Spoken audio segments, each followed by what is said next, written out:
Horlama neden olur? Horlama tedavisi nelerdir? Boğaz bölgesinden hava geçişi sırasında yumuşak dokuda meydana gelen titremeyle oluşan horlama tedavisi birçok farklı şekilde yapılabilmektedir. Yetişkin insanlarda da görülebilen horlamanın nedenlerinin sayısı da bir hayli fazladır. Çocuklarda görülme olasılığı ise %12 seviyelerindedir. Kadınlara kıyasla erkeklerde horlamanın çok daha fazla görüldüğünü söylemek de yanlış olmayacaktır. Bunun nedeni ise erkeklerin boyun bölgesinin çok daha yağlı olmasıdır. Peki, horlama nedenleri nelerdir? Horlama nedenleri. Genellikle uyku esnasında yatış pozisyonuna bağlı olarak geçici horlamaların görüldüğü bilinmektedir. Ancak buna ilave olarak yorgunluk, uykusuzluk ve enfeksiyon hastalıklarının da yol açabileceği horlama rahatsızlıkları söz konusudur. Kullanılan bazı ilaçların da horlamayı tetikleyebileceği unutulmamalıdır. Sigara ve alkol tüketimlerinin fazla olması da nefes darlığına neden olur.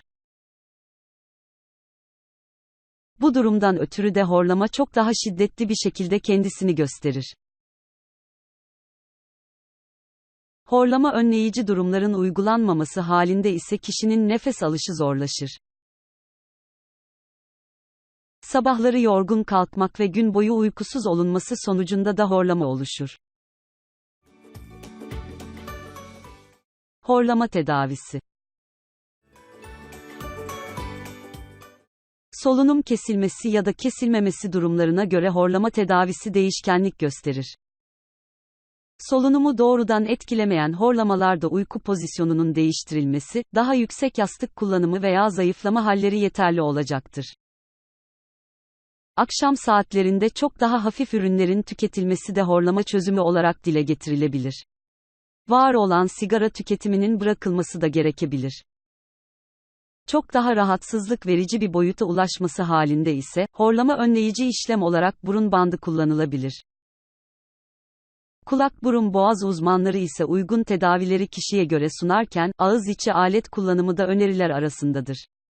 Bu alet sayesinde dilin arkaya hareketi önlenirken, ağız içi boşluk doldurularak horlama önleyici görev görmesi sağlanır. Aşırı kilolu durumlarda da horlamanın önemli bir sorun olduğunu söylemek mümkündür. Bununla birlikte egzersiz yapılması faydalı olurken, bazı durumlarda cerrahi operasyonlarla horlama tedavisi gerçekleştirilebilir. Burunda kıkırdak eğrilerinin düzeltilmesi ve burun etleri işlemleriyle, rahatsızlıktan kurtulmak mümkündür. LAUP cerrahisi, yumuşak damağa yapılacak lazer tedavisini belirtir. Tedavi süreci çok daha zorlu olsa da, horlama çözümü olarak uygulanır. Günümüzde en çok başvurulan radyofrekans cerrahisi, yumuşak damağın sertleştirilmesini sağlar. Çok daha risksiz olması ve aynı zamanda kısa sürede kişinin eski sağlığına kavuşması da, tercih edilmesini beraberinde getirir.